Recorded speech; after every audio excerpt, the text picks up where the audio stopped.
The first thing you feel isn't silence, it's panic.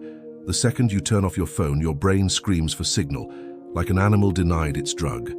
The air shifts. You hear your heartbeat, not notifications, louder, closer. That's withdrawal, digital withdrawal. You tell yourself it's just 24 hours, easy. But 10 minutes in, your fingers twitch. You reach for a screen that isn't there. You swipe the air. That's when you realize you never held the phone, it held you. You think you own your attention, you don't, you rent it, at the cost of your peace. Silicon architects designed this craving with precision, dopamine engineers mapping your every scroll. They studied rats pressing levers for sugar and replaced the lever with your thumb. The loop didn't disappear, it evolved. You laugh nervously, because deep down you know the pattern, the rush, then emptiness, dopamine spikes, crashes, repeat. Neuroscientists confirm it. Each refresh resets the brain's reward circuit, shortening focus, amplifying restlessness, killing stillness. But you call it boredom. Wait, listen. Can you stay still for 60 seconds without music, without glow, without someone else's noise in your skull? Try. The silence feels thick, like fog pressing against your skin. This is the storm before clarity, because in silence, you meet yourself. And that's what you've been running from. 20 minutes in, your mind starts bargaining. One message, one scroll, logic whispers, craving dressed as reason. Every notification is a micro-dose of relevance. Every heart icon, a hit of worth. They trained you well. 40% of people check their phones before even standing up. 80% within 5 minutes of waking. The average person touches their phone 2,617 times a day. You're not broken. You're programmed. If you think quitting cold is strength, you underestimate the system. This isn't a device, it's a pipeline straight to your reward circuits. The same neural pattern found in gambling addiction, me wishing for a subscription to drug studies. Only here, it's legal, marketed as connection. You glance at the black screen. It stares back, empty, yet alive. It remembers you, every click, every pause, every hesitation. The algorithm studies loneliness faster than any therapist ever could. That's why every ad feels personal. It is. Then comes a thought, sharp, intrusive. What if you stopped feeding it? If the algorithm went hungry for a day, who would starve first, your phone or your focus? Don't answer. Let it echo.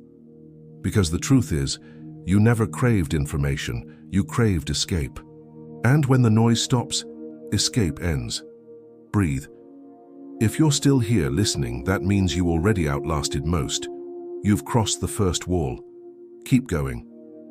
Somewhere under the static, a faint voice calls you back, not to the apps, but to yourself. The version that remembers quiet, the one that can think without swiping. When this day ends, I'll show you how silence rewires everything. But first, stay here. Don't rush to the next distraction. Let your mind breathe, and when you're ready, open the vault below. Inside are books, dangerous ones. The kind that don't just teach focus, they rebuild it. By hour 3, the noise inside your head grows louder than the silence around you. Thoughts recycle, repeat, distort. Old songs play in loops you didn't choose. The brain starts scrolling through memory like a feed it can't refresh. You realize the silence isn't empty, it's crowded. You move through the room. The floor creaks louder than your breath. Each sound becomes a headline. The echo of your steps feels like notifications from a forgotten life. You keep reaching for your pocket, even though you know it's empty. Phantom vibration, the ghost of connection. It's not superstition, it's neurology, the body reacting to absence as if it were loss. You thought it was control. It was craving. Discipline isn't about suppressing. It's about seeing. Seeing when your actions aren't yours anymore. Most people mistake addiction for curiosity. They scroll, call it learning. They refresh, call it checking. But deep down, it's obedience disguised as free will. MRI scans of heavy social media users show reduced gray matter in regions tied to emotion and decision-making. The more you scroll, the less you feel. Empathy dulls, focus fragments. Your brain starts outsourcing attention like cheap labor. You've felt it, the irritation when the signal drops, the sudden hollowness after a dopamine spike fades. You call it just a habit. It's circuitry. But here's the secret, they didn't just design your apps, they designed your reflexes.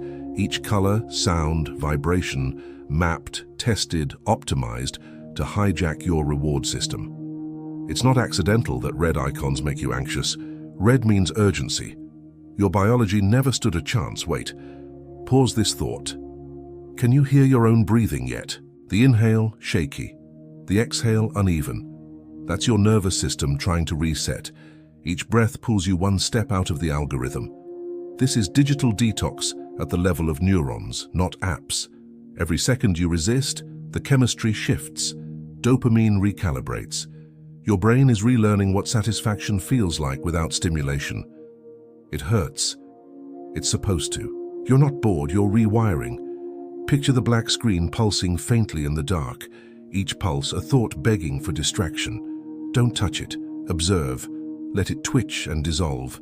Most people quit here because the quiet is too loud. The silence shows you the space between who you are and who you pretend to be online.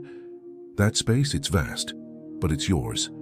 Somewhere inside that void, you rediscover a sound you forgot existed, your heartbeat syncing with stillness. Reality begins to feel high definition again. You smell the air. You feel the weight of your body. You notice life hasn't paused, only noise has. You don't miss the chaos as much as you thought. The silence starts to taste like oxygen, sharp, real, necessary. You begin to fill the void with thoughts that belong to you again. Unfiltered, ugly, true, that's not regression. That's consciousness stretching its limbs. Doubt whispers again. What if you fall behind? But behind what? Whose timeline are you chasing? The feed is infinite. The race is imaginary. You smile quietly, because you finally see the architecture of manipulation, and it collapses the moment you name it. If you're still listening, breathe slower. That means the detox is working. Hold the stillness for 5 seconds longer than comfort allows, and when you feel that flicker of urge, don't fight it. Just watch it die on its own. When this passes, I'll tell you how silence becomes strength. But for now, stay here. The algorithm is starving. Let it. Night returns heavier this time. Without the screen's blue glow, darkness feels honest again. You used to call it loneliness. Now it's presence. Every sound is sharper. The hum of electricity, the pulse behind your eyes, the faint rustle of fabric as you move. The silence has shape now. It wraps around you like consequence. You sit still. Minutes stretch, elastic, unmeasured. The mind protests, throwing flashes of memory, fragments of conversations, 1,000 incomplete loops begging for closure. But the more you watch, the slower they fade. This is how the brain detoxes, not with force, but with observation. You remember reading once that it takes 21 days to rewire a habit, but in truth it starts in 21 seconds. The moment you notice the impulse instead of obeying it, that's the seed of awareness, and awareness spreads like wildfire.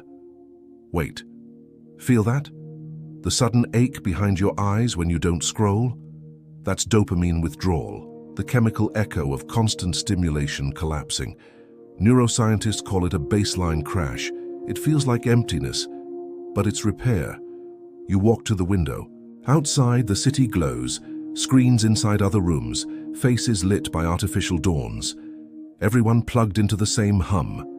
Billions of private isolations syncing in real time. And yet here you are, unplugged, breathing. You've stepped outside the hive. That's rebellion now. But rebellion is lonely at first. You'll feel it, your brain bargaining, whispering, you'll miss something important. That whisper is fear wearing urgency's mask. The truth? Nothing crucial hides in the noise. The world doesn't end when you stop watching it. It begins. You catch your reflection in the glass, eyes darker, calmer. You don't look addicted. You look awake. The digital fog is thinning, revealing the architecture beneath. Focus. Stillness, clarity. This is what it feels like when the mind stops chasing and starts choosing. The average attention span dropped from 12 seconds to less than 8. That's not coincidence, that's conditioning. But here now you're taking it back, one breath at a time. Each inhale is data you refuse to surrender. Each exhale, an act of quiet defiance. If you've made it this far, listen closely. Your thoughts are slowing down, that's good. That means the noise inside you is dying. When that happens, ideas start arriving uninvited, real ones. The kind you lost in endless scrolls. Let them come. Don't rush to catch them. They'll wait. Somewhere deep in the silence, a new voice rises, the one that doesn't shout. It doesn't care about likes or metrics. It just tells the truth. That voice is you. Hold it, protect it, because once you step back into the digital flood, the world will try to drown it again, but now you know it exists, and that knowledge is armor. If you're still listening, breathe slower. You're rebuilding neural patience. Every second without stimulation is a rep. The gym is your mind. The weight is your urge. Lift it, hold, release. Again. And when the craving finally quiets, you'll notice something strange. Reality got louder, and you didn't. That's power. That's awareness reclaiming its throne. Soon, I'll show you what comes after the detox, how silence becomes energy and focus becomes weapon. But for now, sit in the void. Let the darkness do its work. Morning arrives without permission. No alarms, no glow. Just light creeping across the floor like truth revealing itself. You blink slowly, disoriented, as if waking from a dream that lasted years. The silence greets you again, but this time, it doesn't demand anything. It just exists. You reach for the phone out of habit, then stop halfway. Your hand hovers above it like a ritual interrupted. The silence between movement and intention stretches thin. That space, that's freedom being born. You set your hand down. You don't need to check anything. You already checked in with yourself. You notice how the air feels heavier without the hum of endless noise. You can hear birds, cars, maybe even your own pulse syncing with daylight. The world didn't shrink when you disconnected. It expanded. Time slows. Thoughts organize. Focus feels like gravity again. You open a notebook instead of an app. Pen scratches against paper, awkward at first. Your handwriting trembles, like muscles remembering motion. You write nothing profound, just fragments of truth that had nowhere to live before. That's discipline, not perfection. Consistency without witness. They told you productivity was about doing more. They lied. It's about doing one thing with full presence. Every breath, every word, every decision, chosen instead of chased. This is mental clarity reborn. Wait, do you hear that? The faint hum behind your thoughts, the absence of static. That's your brain resetting its baseline, neuroplasticity in action. Every second of silence carved new pathways, replacing reaction with reflection. It's not motivation, it's rewiring. You step outside. The sun feels different, colder, sharper, real. People pass by, faces buried in glowing rectangles. You used to be one of them. You remember the twitch, the craving, the constant hum of urgency, but now you see it from the outside. It looks like sleepwalking. The first thing you felt yesterday was panic. Now it's peace, different sound, same silence. You smile, not because you're healed, but because you understand the illness. The cure was never cutting off technology, it was learning to use it consciously. To let tools amplify, not consume. Discipline isn't restraint, it's design. Somewhere inside, the algorithm still waits. It will whisper again, notifications will flash, the noise will return. But this time you'll hear it for what it is, a request for your attention, not a command. You can decline. When the urge hits, remember this morning. The quiet, the heartbeat, the light crawling through the room. That's your anchor. That's you choosing alignment over addiction. And if you ever forget, go back to the vault. The books waiting there aren't entertainment, they're keys. Each page is a mirror that strips illusion, a blueprint for building focus from ashes. They changed me once. They will change you too if you let them. So here's your next challenge. Don't escape the noise, master it. Step back into the digital flood, carrying your silence like armor. Let the world scream. Stay still inside it. Because silence isn't the end of connection, it's the foundation of it. And when you feel the panic trying to crawl back in, breathe once, slowly. Remember how far you came in 24 hours. You thought you'd lose yourself without the noise. Instead, you found the part that was always missing. The phone lights up again. You don't flinch. You watch the screen blink, then fade. For the first time, you don't answer.